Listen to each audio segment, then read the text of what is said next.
यह भाग 5 शीर्षक है पहचाने गए, क्रूस पे चढ़ाए और गाढ़े गए। हमारी सीरीज मसीह में हमारी पहचान, हम मसीह में कौन हैं, संदेश को सुनकर आशीष पाइए।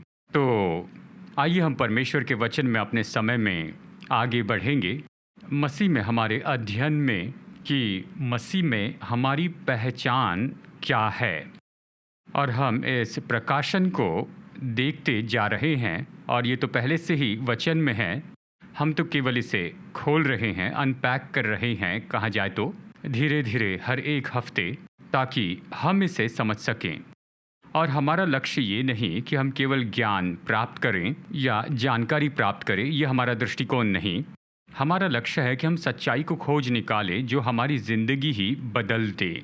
और सत्य बदलता है और सत्य हमें आकार देता है परमेश्वर के पुत्र प्रभु यीशु मसीह के स्वरूप में। तो यही तो पूरा उद्देश्य है।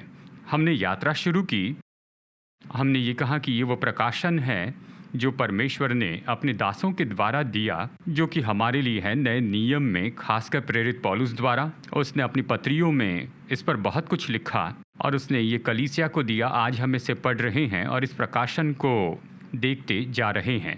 देखिए, परमेश्वर ने हमें मसीह में लाया ताकि हम मसीह के जैसे हो जाएं, ताकि हम उस स्वरूप के अनुसार हो जाएं और उसके अनुसार बने। अवश्य ये हमारे लिए यात्रा है, हम महिमा से महिमा में बदलते जाते हैं। और इस बदलाव का एक भाग है कि हम मसीह में अपनी पहचान को जान ले, मसीह में अपने विरासत को जान ले, और परमेश्वर ने हमारे लिए जो किया उसके अनुसार जिए मसीह में। आज जैसे हम आगे बढ़ रहे हैं मसीह में हमारी पहचान के अध्ययन में, तो हम यहाँ पर महत्वपूर्ण प्रकाशन के भाग को देखने वाले हैं। हम इसे 2 भागों में देखेंगे, आज देखेंगे और फिर अगले रविवार को भी देखेंगे। देखिए, हम में से बहुत से लोग समझते हैं हमारे बदले में, इन वचनों में हम बदले में समझते हैं। इसका मतलब एक बहुतों के लिए या बहुतों के बदले में, यानी मसीह तो हमारे बदले में थे। मसीह मरे बहुतों के पापों के लिए और उसने दाम चुकाया हमारे सारे पापों के लिए, और उसने जो किया उसके कारण हम आनंद उठाते हैं आशीष और क्षमा का और उद्धार का और इन सब का, यानी बदले में, यानी एक बहुतों के लिए। लेकिन वचन तो एक और दृष्टिकोण के बारे में कहता है, सत्य जिससे हम कहते हैं कि ये तो पहचान है। अब देखिए, पहचान तो यह है कि बहुत एक में हैं, एक में बहुत से हैं, यानी इस एक के साथ जो होता है वो बहुतों पर प्रभाव डालता है। ये पहचान है। और हम इस सत्य को यहाँ पर देखते हैं, खासकर रोमियो अध्याय 5 में और साथ ही वचन 6 में भी। इसमें हम कुछ समय बिताएंगे। रोमियो अध्याय 6 में पौलुस इस सच्चाई की पहचान करवाता है। रोमियो अध्याय 5 में जब वो कहता है कि बस एक मनुष्य के द्वारा पाप इस जगत में आया और मृत्यु सब पर आ गई, सब ने पाप किया। वो कहता है यहाँ रोमियो 5 में, आइए से पढ़ते हैं। जो मैंने अभी कहा है वो रोमियो 5 वचन 12 से हैं। अगर हम आगे बढ़े, रोमियो 5 वचन 19 में पौलुस कहता है, क्योंकि जैसा एक मनुष्य के आज्ञा न मानने से बहुत लोग पापी ठहरे, वैसे ही एक मनुष्य की आज्ञा मानने से बहुत से लोग धर्मी ठहरे। तो आप यहाँ पर पहचान की सच्चाई देखते हैं, यानी बहुत से एक में हैं। एक पर जिसने प्रभाव डाला उसने बहुतों पर डाला। एक मनुष्य आदम पाप किया और सब पापी बन गए और सबकी मृत्यु हो गई। एक के साथ जो हुआ वो बहुतों के साथ हुआ। लेकिन बाइबल ये भी कहती है, एक मनुष्य यीशु, जिसे कहा गया है अंतिम आदम, वो एक मनुष्य, वो आज्ञाकारी रहा और बहुत से उसमें धर्मी ठहराए गए। पहला मनुष्य, उसने आज्ञा भंग की, पाप में रहा और उसके कारण बहुत से पापी हो गए। यानी देखिए, जो पहचान है कि एक में बहुत से, यानी उस एक के साथ जो भी हो वो बहुतों पर प्रभाव डालता है। देखिए, स्वाभाविक मनुष्य हम स्वाभाविक में हमारी पहचान आदम से होती है, यानी जो आदम के साथ हुआ हम पर प्रभाव डालता है।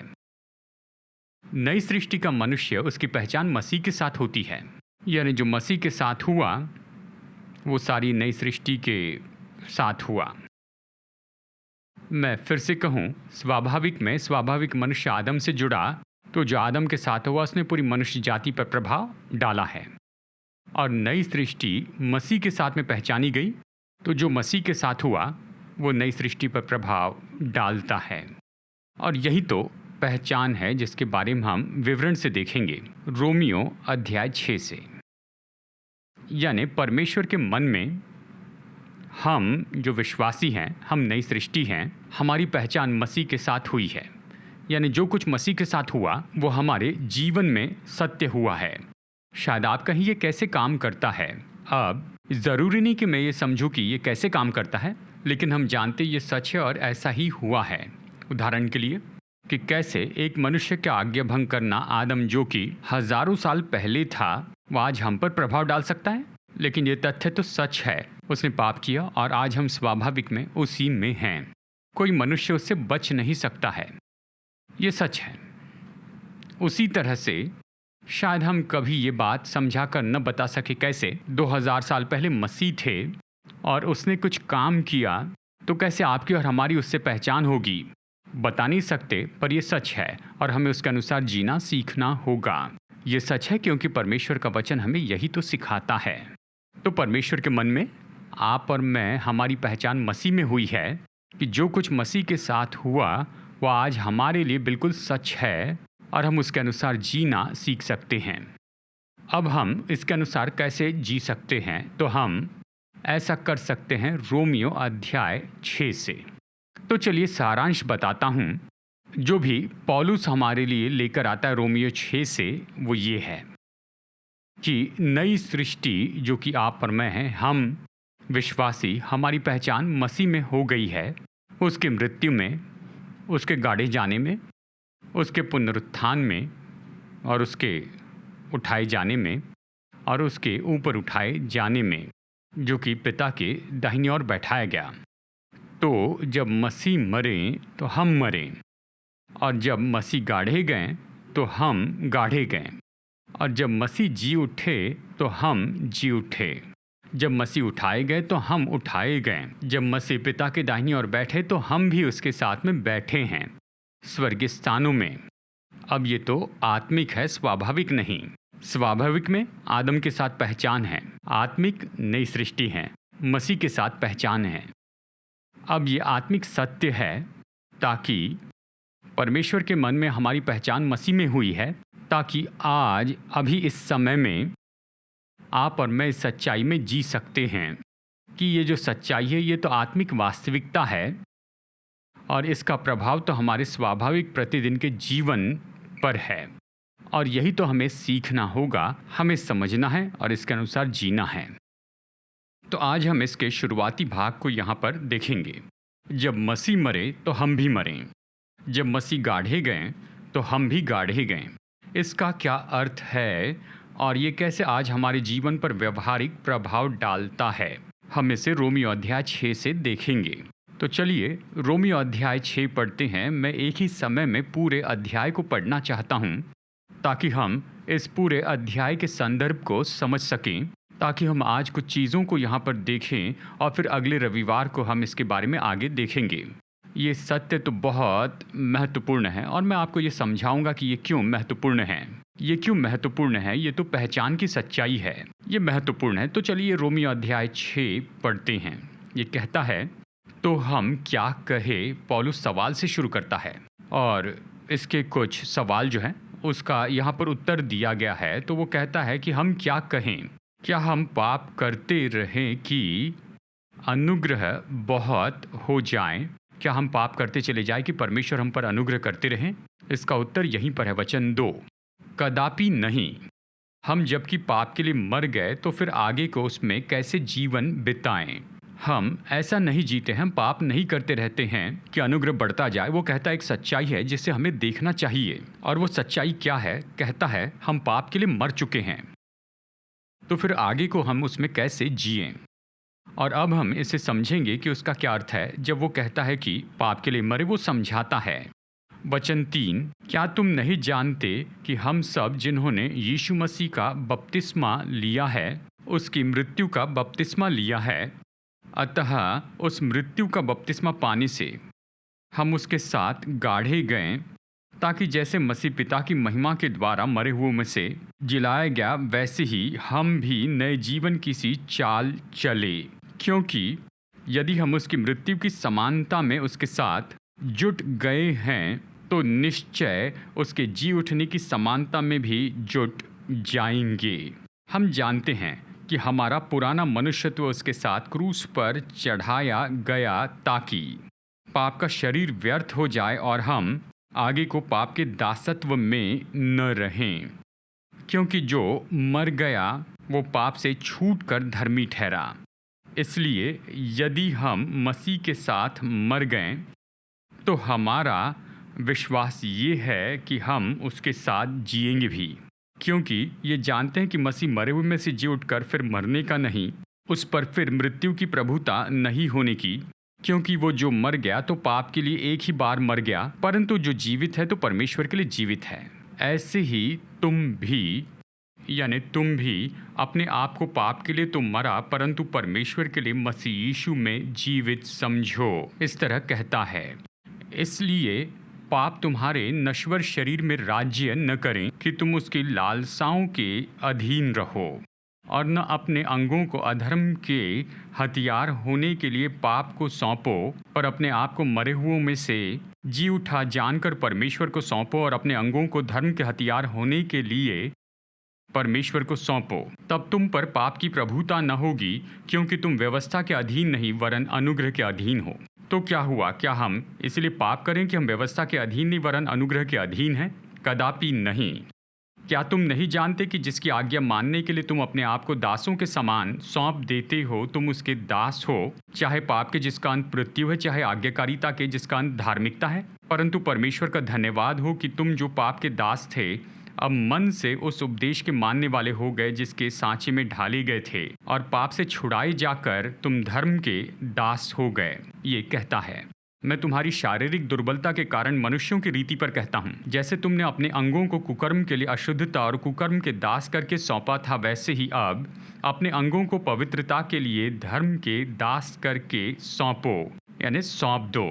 जब तुम पाप के दास थे तो धर्म की ओर से स्वतंत्र थे। अतः जिन बातों से अब तुम लज्जित होते हो उनसे उस समय क्या तुम फल पाते थे?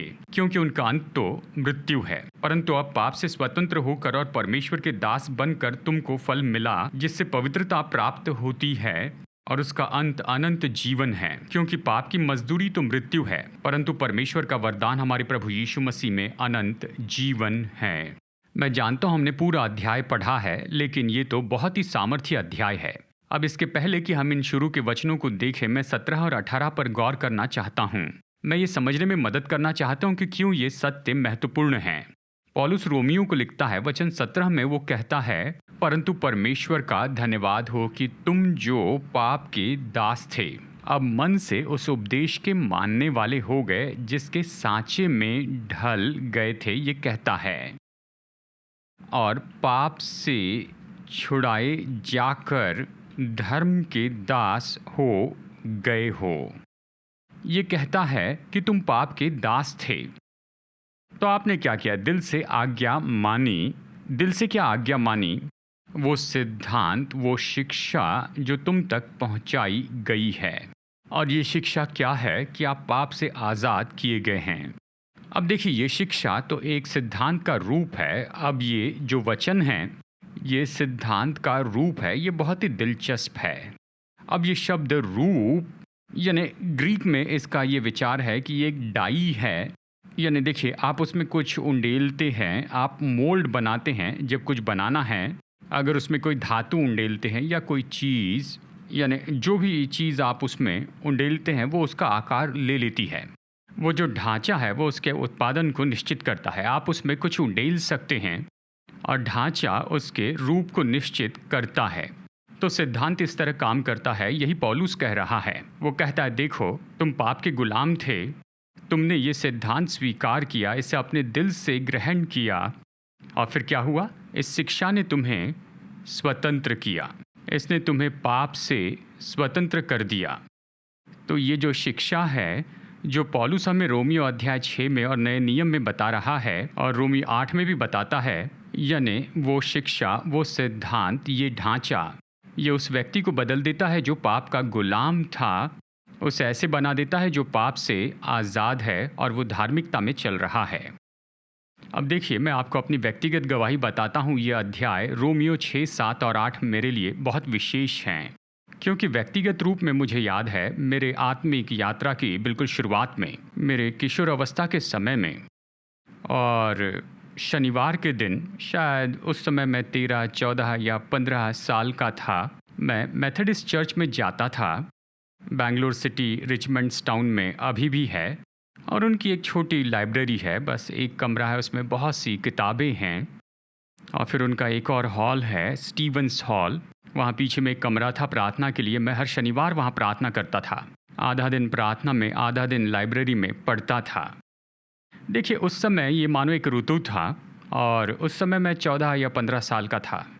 ये मेरे जीवन में ऐसा ऋतु था जहाँ मैं परमेश्वर से पूछता था कि मैं कैसे पवित्र जीवन जीऊँ, कैसे मैं अपने जीवन में पाप पर जय पाऊँ, और मैं कैसे पवित्र जीवन जीऊँ। ये बड़ा सवाल था, ये पवित्रता का सवाल था। परमेश्वर पवित्र है, पवित्र होने के लिए हमसे कहते, तो कैसे पवित्र बने, पाप पर कैसे जय पाएं। और शुरू में मैंने सोचा कि शायद कोई बिजली मुझ पर गिरेगी और मैं कुछ महान अनुभव पाऊंगा, यीशु मेरे सामने प्रकट होंगे और अचानक मैं पवित्र व्यक्ति बन जाऊंगा और पाप की सारी इच्छाएं बिल्कुल खत्म हो जाएंगी। यानी देखिए, ऐसे महान लोगों की कहानियां हम पढ़ते हैं जिन्होंने यीशु के साथ में बड़ा व्यक्तिगत अनुभव पाया था। यानी शायद वो पहाड़ पर गए थे, उपवास और प्रार्थना की, और परमेश्वर से उन्होंने बड़ी मुलाकात की, और फिर वो वापस आए, पूरी तरह बदल कर आए और उन्होंने लोगों को बदल दिया। यानी मैं सामान्य रूप में सोचता था कि मेरे साथ वैसे ही होगा, जानते हैं, लेकिन ऐसा कुछ नहीं हुआ। लेकिन मेरी खोज आगे बनी रही, प्रभु उत्तर क्या है।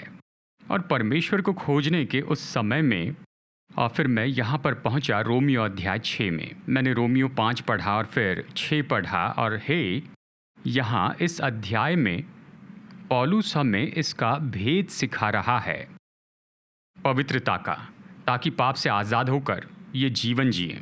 तो मुझे याद है मैंने रोमियो 6, 7 और 8 पढ़ा। जब पहली बार यह अध्याय पढ़े तो इन्हें नहीं समझ पाया।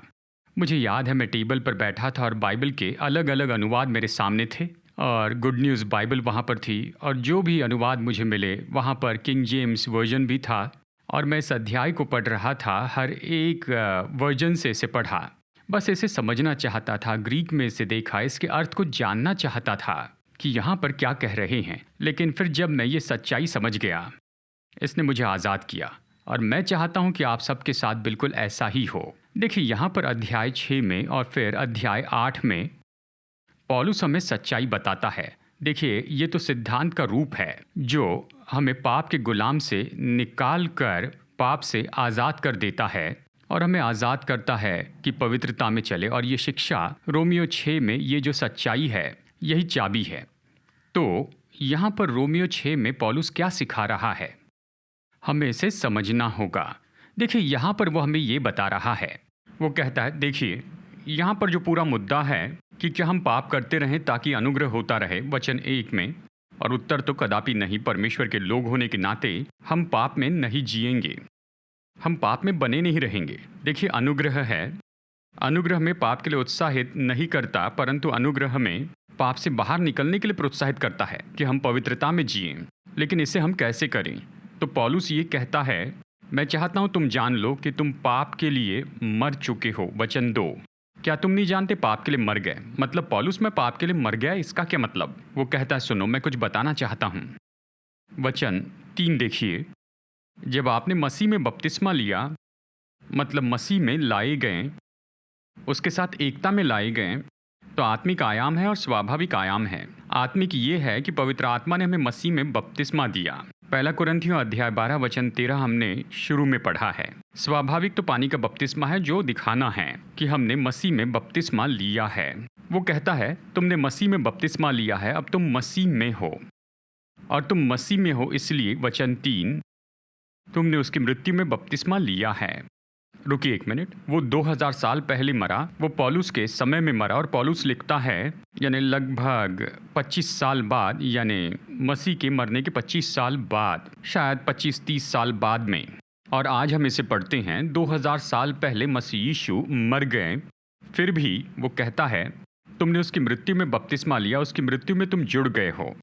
हम इसे कैसे समझते हैं? खैर, अध्याय 5 में उसने पहचान की सच्चाई को बताया है। उसने क्या कहा? एक मनुष्य ने आज्ञा भंग की और उसमें सभी लोग पापी बन गए। यह है वचन 19। और उसने ये भी कहा कि एक मनुष्य आज्ञाकारी रहा और उसमें पहचान हुई, उसके साथ जो हुआ वो हमारे साथ हुआ। और इसी सच्चाई को यहाँ पर बता रहा है गहराई से, एक एक भाग में। और वो कहता है जब मसीह मरा तो हम भी मरें। केवल इतना ही नहीं, वचन 4, हम उसके साथ गाढ़े गए। जब मसीह गाढ़ा गया तो हम गाढ़े गए। यह है वचन 4। केवल इतना ही नहीं, फिर आगे ये कहता है जैसे वो मुर्दों में से जिलाया गया, हम भी जिलाए गए कि जीवन की नवीनता में चलते जाएं। वचन 5, हम उसकी मृत्यु में उसके साथ जुड़ गए, तो हम उसके पुनरुत्थान में भी उसके साथ जुड़ गए। तो पहले 5 वचनों में वो कहता है देखो, यही चाबी है कि पाप में बने नहीं रहना, अनुग्रह में जीना पर पाप नहीं करना। तो यही चाबी है। समझ लो कि हमारी मसीह के साथ पहचान हुई है। हमारी पहचान उसके साथ होती है उसकी मृत्यु में, उसके गाड़े जाने में और पुनरुत्थान में पहचाने जाते हैं। लेकिन इसका क्या अर्थ है मेरी पहचान उसकी मृत्यु में हुई है? वो इसके बारे में बताता है वचन 6 में। हम इसमें कुछ समय बिताएंगे। हम जानते हैं, तो हर विश्वासी को इसे जानना होगा। और जैसे आज आप सुन रहे हैं, आपको इसे जानना होगा। क्या जानना होगा? कि हमारा पुराना मनुष्यत्व उसके साथ क्रूस पर चढ़ाया गया है, ताकि पाप का शरीर व्यर्थ हो जाए। इस तरह से वो कहता है, ताकि हम आगे को पाप के दासत्व में न रहें। रोमियो 6 वचन 6, ये तो सामर्थी वचन है। वो ये कहता है कि तुम जान लो कि तुम्हारा पुराना मनुष्यत्व क्या है। ये हमारा वो भाग है जो आदम के द्वारा आया है। आदम में हमारे पास ये पापमय स्वभाव है, या आदम का स्वभाव है, पुराना मनुष्यत्व। ये ऐसा स्वभाव है जो हमें पाप करने लगाता है। मैं चाहता हूँ कि जान लो कि तुम्हारा पुराना मनुष्यत्व मसीह के साथ क्रूस पर चढ़ाया गया। तो जब मसीह मर गया तो उसके साथ पुराना मनुष्यत्व क्रूस पर चढ़ा, पुराना मनुष्यत्व मरा। क्रूस पर चढ़ाया मतलब मार दिया गया। पुराना मनुष्यत्व क्रूस पर चढ़ाया गया। परिणाम क्या हुआ? ताकि पाप का जो शरीर है वो व्यर्थ किया जाए। पाप का जो शरीर है वो निकाल दिया गया। पाप का शरीर अभी व्यर्थ हो गया है, अब वो प्रभावी नहीं रहा। पाप का शरीर क्या है? वो जो आपका भाग है जो आप पर पाप के द्वारा नियंत्रण करना चाहता है। तो मुझे याद है जब मैं किशोर अवस्था में था और जैसे मैं बैठकर इसके बारे में अध्ययन कर रहा था, जब मैंने इसे पढ़ा तो कहा वाह, ये तो सामर्थी है। इसका मतलब अब मुझ में वो पाप में स्वभाव नहीं है, मुझ में आदम का स्वभाव नहीं है, क्योंकि वो तो क्रूस पे चढ़ाया गया है। और पाप की देह यानी पाप की सामर्थ जो मेरे जीवन पर थी वो बेकार कर दी गई है। पाप की मुझ पर कोई सामर्थ नहीं है। वचन 6 कहता है, वचन 14 में भी ये दोहराया हुआ है। लेकिन ये पहचान की सच्चाई है जो हमें समझना चाहिए कि पुराना मनुष्यत्व यीशु के साथ क्रूस पे चढ़ाया गया, ताकि पाप का शरीर, पाप की सामर्थ हमारे जीवन पर से तोड़ी जाए। और इसका परिणाम क्या है? ताकि हम पाप के गुलाम या दास न रहें। अभी आप पाप के दास नहीं रहें। रोमियो 6:6। देखिए, यहीं पर जब हम सत्य नहीं जानते हैं तो शैतान हमसे झूठ बोलता है। शैतान हमसे झूठ बोलता है, जानते हो तुम ऐसे ही जन्मे हो, ऐसे ही जीना पड़ेगा, या तुम इसे 25 साल से करते आए हो तो जीवन भर ऐसा ही करते रहोगे। वो आपको केवल झूठ बताएगा। पर मैं चाहता हूँ सत्य को जानिए। सत्य कहता है आपका पुराना मनुष्यत्व क्रूस पे चढ़ाया गया, पाप की सामर्थ तो तोड़ दी गई है। अभी आपको पाप के दास बने रहने की ज़रूरत नहीं है, क्योंकि वचन 7 में वो कहता है जो मर चुका है वो पाप से आज़ाद हो गया है। जो मर गया वो पाप से आज़ाद है। ज़रा सोचिए कि एक मनुष्य है जो कि शराबी था, पूरे ज़िंदगी भर वो केवल शराब पीते रहा और कहिए वो मर गया।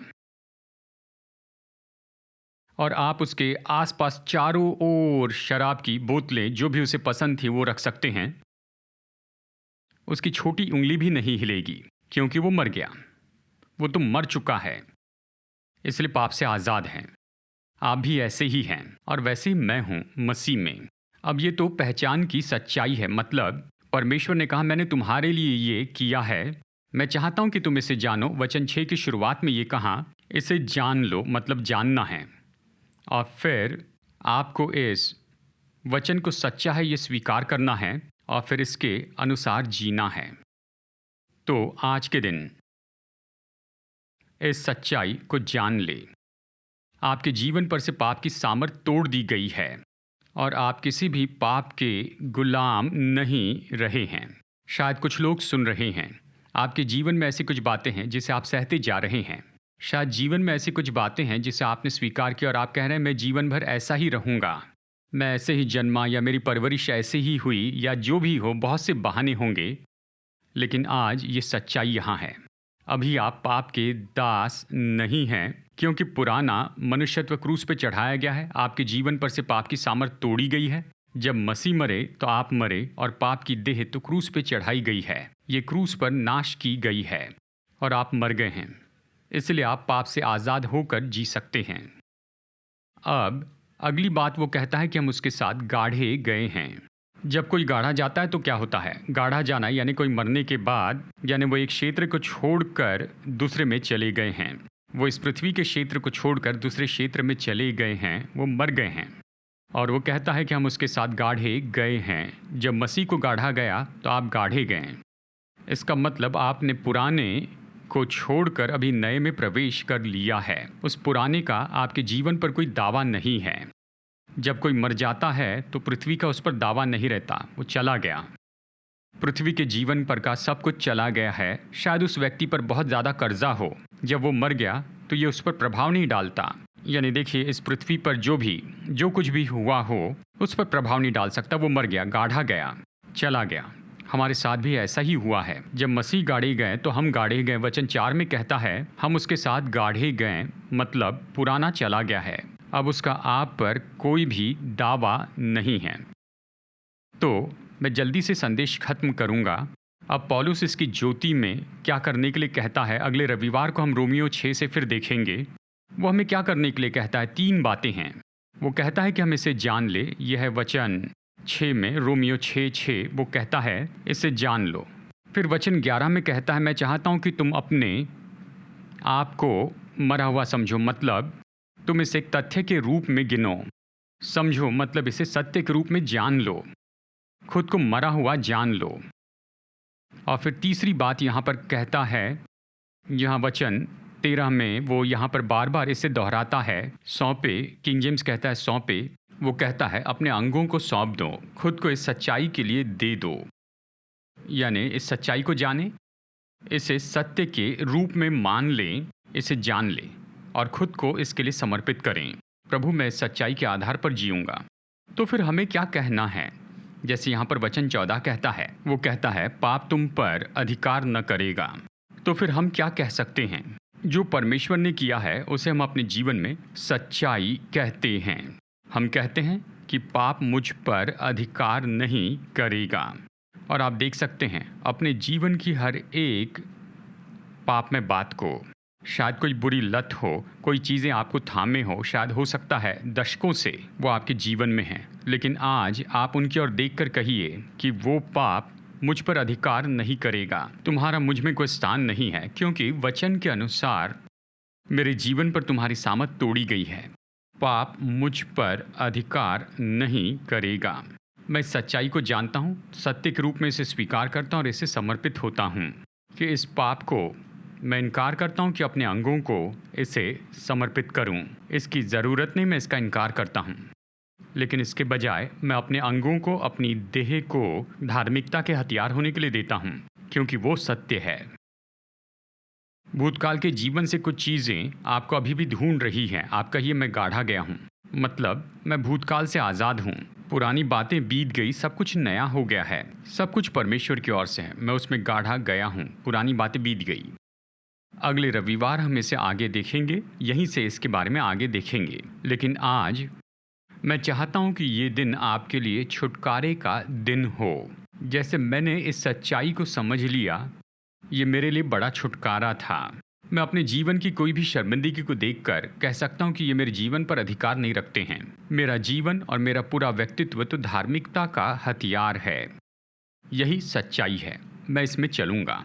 मैं चाहता हूँ कि आप यही कीजिए। आपने सच्चाई सुनी है, आज आप उठ खड़े हो सकते हैं।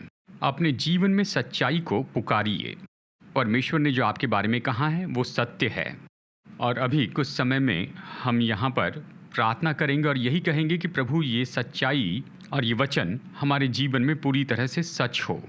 मैं विश्वास करता हूँ, इसे स्वीकार करता हूँ। अगर ज़रूरी हो तो मैं कहूँगा रोमियो 6 पढ़िए, कई बार पढ़िए जबकि ये दिल में न उतर जाए। फिर रोमियो 8 पढ़िए। पौलुस कहता है कैसे आत्मा में चले, जो हमें सत्य में चलने में मदद करेगा। तो चलिए रोमियो अध्याय 6 से अब तक हमने जो पढ़ा है उसके आधार पर हम प्रार्थना करेंगे। मसीह में हमारी पहचान हो चुकी है। जो मसीह के साथ हुआ उसका परिणाम हुआ, यानी जब मसीह मरे तो आप मरे, जब मसीह गाढ़े गए तो आप गाढ़े गए।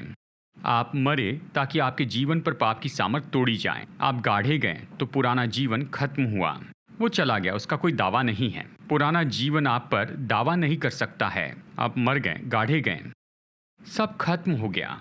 तो चलिए आज इस सच्चाई में चलते हैं। इसे जानिए, इसे तथ्य के रूप में पहचानिए, समर्पित हो जाइए। जानिए, इसे सत्य के रूप में पहचानिए, समर्पण कीजिए। आइए ऐसा ही करते हैं, एक साथ प्रार्थना करते हैं। पूरे दिल से प्रार्थना कीजिए। ये जो सिद्धांत है ये आपको दासत्व से निकालकर आपको पूरी तरह स्वतंत्रता में लेकर आएगा। ये शिक्षा आपको बदल देगी। पौलुस ने रोमियो अध्याय 6 में यही कहा है। तो आइए इस शिक्षा को स्वीकार करें, पूरे दिल से माने इस सिद्धांत को, और ये हमारी जिंदगी को बदल देगा। आइए दिल से इसे मानते हैं। आइए ऐसा ही करते हैं। पिता, हमने आपके वचन को सुना है और हम अपने दिल से इसे मानना चाहते हैं, अपने दिल से स्वीकार करना चाहते हैं, और जो सच्चाई सुनी उसे समर्पित होना चाहते हैं।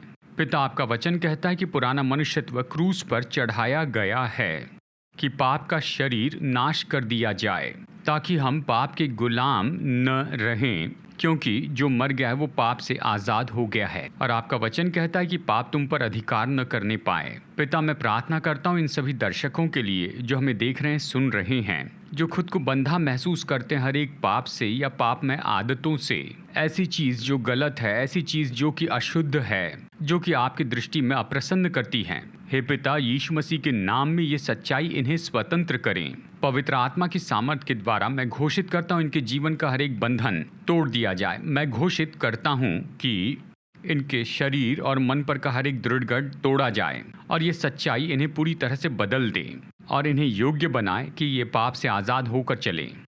हम आपका वचन घोषित करते हैं कि पाप हम पर अधिकार नहीं करेगा। हम व्यवस्था में नहीं पर अनुग्रह में हैं। हम ऐसे क्षेत्र में जहाँ पर प्रभु हमें सामर्थ देते हैं कि हम विजय में होकर चले। प्रभु जी, आपकी सच्चाई आपके लोगों को आज़ाद करें। और आज भी हम आपकी सच्चाई को लेते हैं, इसे सत्य मानते हैं और हम खुद को समर्पित करते हैं। हम खुद के अंगों को धार्मिकता के हथियार के रूप में सौंपते हैं। पिता, धन्यवाद कि आपने हम सबको योग्य बनाया कि हम पवित्रता में चले, जैसे रोमियो 6 में कहा गया है। और पवित्रता का फल हमारे जीवन में है क्योंकि हमने इस सच्चाई को स्वीकार किया। धन्यवाद पिता, आपको स्तुति मिले, आपको महिमा देते हैं, हम आपको आदर देते हैं। और बड़ा छुटकारा हो और महान चंगाई हो और महान चमत्कार हो आपके लोगों के जीवन में, जैसे इसे ये सुनते हैं। परमेश्वर की सामर्थ लोगों को छू ले, लोगों के जीवन पर प्रभाव डाले और इनमें बदलाव लाए। इन सब लोगों में धन्यवाद प्रभु, आपकी स्तुति करते हैं, आपको सारी महिमा आदर देते हैं यीशु के नाम में। आमीन, आमीन, आमीन। हमारे साथ जुड़ने के लिए धन्यवाद।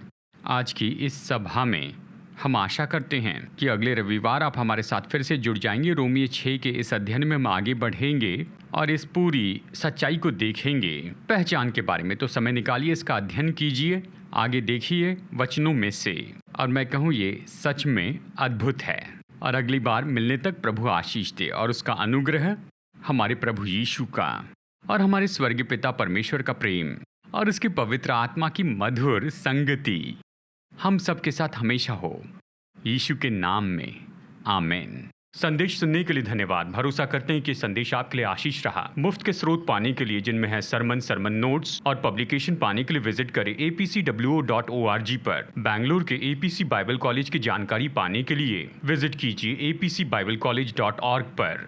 याद रखिए, All Peoples Church Bangalore app download कीजिए ऐप या गूगल प्ले स्टोर से।